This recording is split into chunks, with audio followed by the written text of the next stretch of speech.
use star code BramP.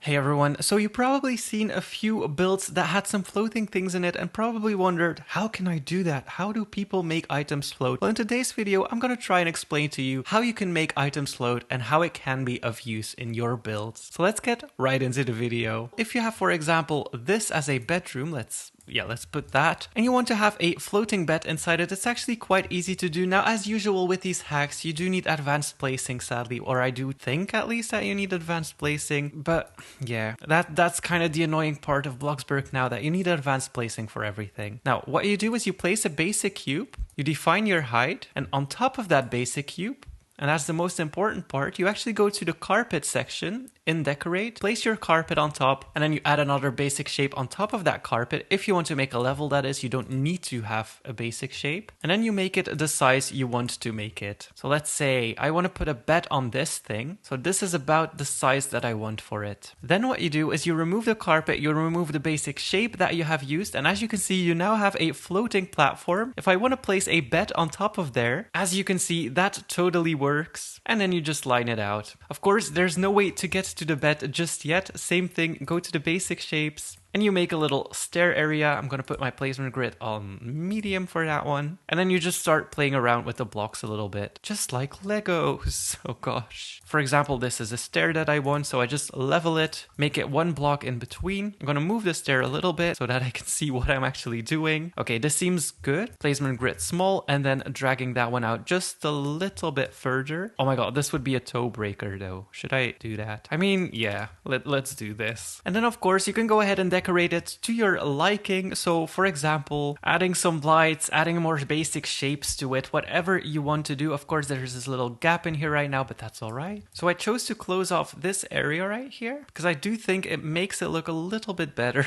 And then you can basically do whatever you want under it. So for this room, let's say this is like a kid's bedroom, but they like to, I don't know, read. I don't know a lot of kids that actually like to read, but oh well. Or let's just put clothes under here or something like that. You can decorate it to your liking. Then going out of build mode, it is totally useful. So going under here, you have your little... Oh, I just went onto my bed. You have your little seating area. You can totally add a window. I have a little gap in between the walls, so I should have checked that before I removed the carpet.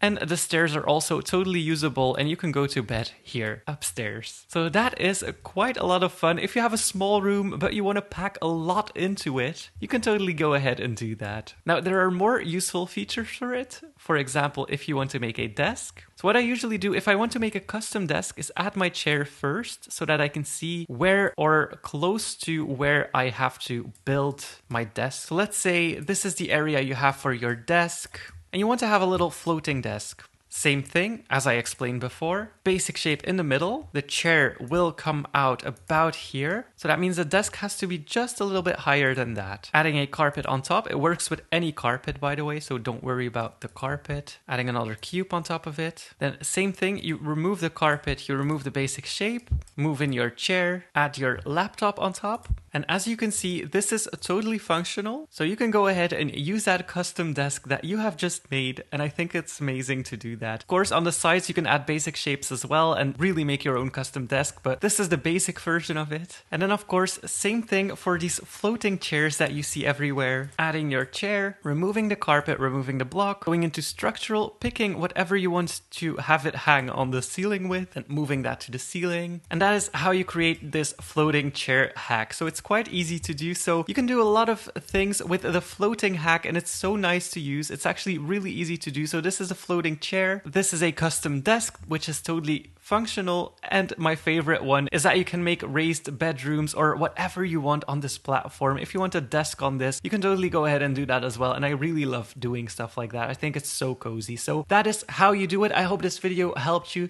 Thank you guys so much for watching. Hit that like button and please subscribe.